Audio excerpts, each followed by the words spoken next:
بسم اللہ الرحمن الرحیم۔ السلام علیکم۔ ہم بستری کے بعد ناپاک حالت میں سونے والوں حضور صلی اللہ علیہ وسلم کا فرمان ضرور سن لو۔ ہم بستری کے بعد ناپاک حالت میں سونا۔ ہم بستری کے بعد غسل کرنے میں کتنی تاخیر کر سکتے ہیں؟ نمبر 2، ہم بستری کے بعد پینے یا کھانے پکانے اور دودھ پینے والے بچوں کو دودھ پلانا کیسا ہے؟ جواب: کم علمی کی وجہ سے لوگ زومبی حالت میں خود کو، اپنے کپڑوں کو، اپنے بستر کو ناپاک سمجھتے ہیں اور کھانے کو، کام کاج کو ہاتھ نہیں لگاتے جب تک کہ غسل نہ کر لے، اور خواتین بھی بچوں وغیرہ کو دودھ پلانا، کھانے کو ہاتھ لگانا گناہ سمجھتی ہے، یہ سوچ کر کہ وہ ناپاک ہے، اور کچھ عورتیں سمجھتی ہیں کہ غسل کے بنا آٹا گوندنے سے بے برکتی ہوگی، حالانکہ شریعت محمدی اس جہالت کا رد کرتی ہے، اور اس سلسلے میں اللہ کے پیارے نبی حضرت محمد صلی اللہ علیہ وسلم کی بہت سی صحیح اور مستند احادیث مبارکہ موجود ہے۔ ہم بستری کرنے کے بعد مرد یا عورت کے لیے صرف نماز، طواف اور مسجد میں ٹہرنا حرام ہے، اور اس کے علاوہ باقی تمام کام کرنے جائز ہے۔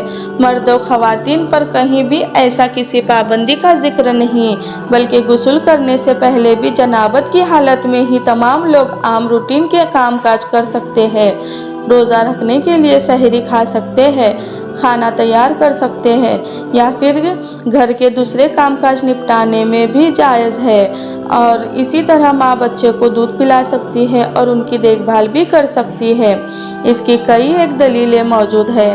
حضرت حذیفہ رضی اللہ تعالیٰ عنہ بیان کرتے ہیں کہ نبی اکرم صلی اللہ علیہ وسلم ان سے ملے تو آپ صلی اللہ علیہ وسلم مصافحہ کے لیے ہاتھ پھیلاتے ہوئے ان کی طرف بڑھے۔ حضرت حذیفہ رضی اللہ تعالیٰ عنہ نے کہا، میں زومبی ہوں۔ اس پر آپ صلی اللہ علیہ وسلم نے فرمایا، مسلمان نجس ہوتا ہے۔ اسی طرح بخاری شریف کی حدیث نمبر 283 ہے، جس میں حضرت ابو ہریرہ رضی اللہ تعالیٰ عنہ فرماتے ہیں کہ ایک دفعہ میں حالت جنابت میں ہونے کی وجہ سے حضور صلی اللہ علیہ وسلم کے سامنے ہونے کے باوجود بھی ان سے نہ ملا، جس پر حضور اکرم صلی اللہ علیہ وسلم نے فرمایا کہ مسلمان ہرگز ناپاک نہیں ہوتا۔ حافظ ابن حجر رحمۃ اللہ علیہ فتح الباری میں کہتے ہیں، اس حدیث میں اس بات کا جواب پایا جاتا ہے کہ غسل جنابت کو اس کے واجب ہونے کے اول وقت میں تاخیر کی جا سکتی ہے، اور اس کا بھی جواب ہے کہ جو بھی شخص اپنی ضروریات پوری کر سکتا ہے۔ ام المومنین حضرت عائشہ رضی اللہ تعالیٰ عنہا کہتی ہے کہ رسول اللہ صلی اللہ علیہ وسلم زومبی ہوتے اور پانی چھوئے بغیر سو جاتے، پھر اس کے بعد اٹھتے اور غسل فرماتے۔ کسی نے حضرت عائشہ رضی اللہ تعالیٰ عنہا سے سوال کیا کہ اے عائشہ رضی اللہ تعالیٰ عنہا، حضرت محمد صلی اللہ علیہ وسلم ہم بستری کر کے نہا لیا کرتے تھے یا ویسے ہی سو جایا کرتے تھے؟ حضرت عائشہ رضی اللہ تعالیٰ عنہا فرماتی ہے کہ نبی اکرم صلی اللہ علیہ وسلم ہم بستری کر کے ویسے ہی سو جایا کرتے تھے۔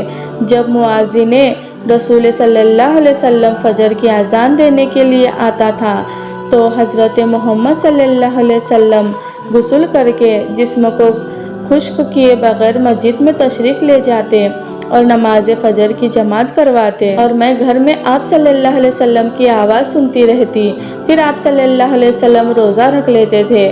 کسی نے حضرت عامر رضی اللہ تعالیٰ عنہ سے پوچھا، کیا یہ روزہ کے مہینے میں ہی ہوتا تھا یا عام معمول میں بھی ہوا کرتا تھا؟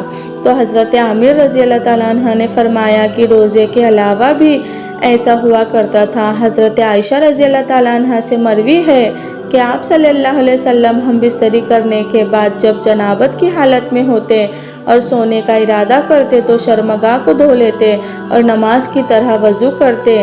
ناظرین گرامی، ہم بستری کے بعد افضل یہی ہے کہ آدمی جلدی غسل کر کے پاک صاف ہو جائے، لیکن اگر نماز کے وقت تک غسل کو مؤخر کر دے تو گنہگار نہیں ہوگا۔ البتہ فجر تک غسل مؤخر کرنے کی صورت میں اگر ہم بستری کے بعد سونا ہو تو بہتر یہ ہے کہ آدمی استنجا اور وضو کر لے، پھر سو جائے اور پھر بیدار ہو کر غسل کر لے۔ چنانچہ مشکوٰۃ شریف کی روایت میں ہے، حضرت عمر فاروق رضی اللہ تعالیٰ عنہ نے سرکار دو عالم صلی اللہ علیہ وسلم سے عرض کیا کہ مجھے رات کو جنابت لاحق ہوتی ہے، یعنی احتلام یا زنا سے غسل واجب ہوتا ہے۔ آپ صلی اللہ علیہ وسلم نے فرمایا کہ اسی وقت وضو کر کے عضو کو دھو کر سو جایا کرو۔ مظاہر حق میں ہے، یہ وضو کرنا زمبی کے سونے کے لیے طہارت ہے، یعنی زمبی وضو کر کے سویا تو گویا وہ پاک سویا۔ لہٰذا اس حدیث سے معلوم ہوا کہ جس رات کو احتلام ہو جائے، زنا سے فراغت ہو اور اس کے بعد سونے کا ارادہ ہو یا بے وجہ کسی ضرورت غسل جنابت میں تاخیر کا خیال ہو تو ایسی شکل میں زمبی کا وضو کر لینا سنت ہے۔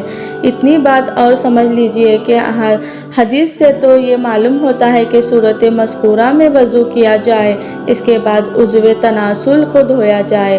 حالانکہ ایسا نہیں ہے، بلکہ صحیح مسئلہ یہ ہے کہ پہلے عضو تناسل کو دھونا چاہیے، اس کے بعد وضو کرنا چاہیے۔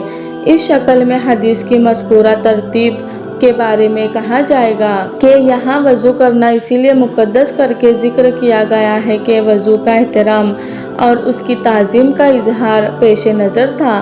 حالت جنابت میں کھانا پینا یا پکانا درست ہے، بہتر یہ ہے کہ وضو کر کے کھائے پیے، اور اگر وضو کے بغیر صرف ہاتھ منہ دھو کر کھا پی لے تب بھی جائز ہے۔ بچے کو دودھ پلانے کے لیے ماں کا پاک ہونا ضروری نہیں ہے، لہٰذا بچہ رو رہا ہو تو عورت ناپاکی کی حالت میں دودھ پلا سکتی ہے، لیکن کوشش یہ کرنی چاہیے کہ جلد سے جلد غسل کر لیا جائے۔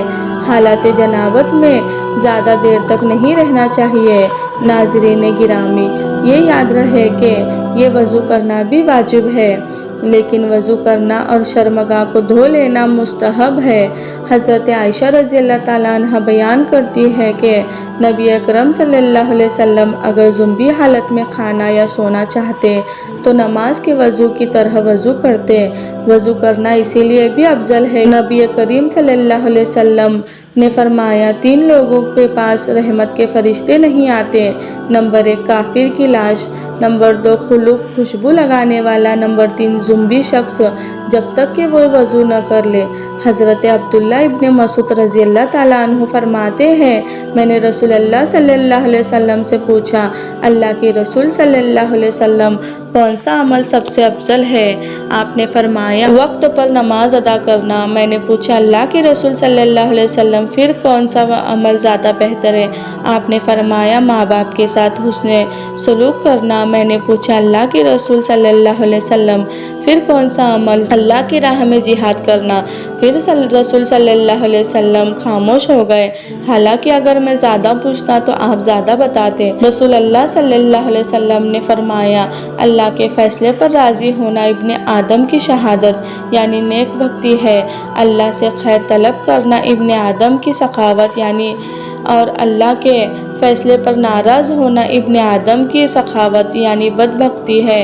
رسول اللہ صلی اللہ علیہ وسلم نے فرمایا، جب 2 مسلمان آپس میں ایک دوسرے سے ملتے اور سلام و مصافحہ کرتے تو ان دونوں کو ایک دوسرے سے علیحدہ اور جدا ہونے سے پہلے انہیں بخش دیا جاتا ہے۔ اللہ تعالیٰ سے دعا ہے کہ اللہ تعالیٰ ہمیں دین اسلام کے مطابق زندگی گزارنے کی توفیق عطا فرمائے، آمین ثم آمین۔ اگر آپ کو یہ ویڈیو اچھی لگی ہو تو دوسروں تک شیئر ضرور کریں اور ساتھ ہی ہمارے چینل کو سبسکرائب ضرور کریں۔ السلام علیکم، اللہ حافظ۔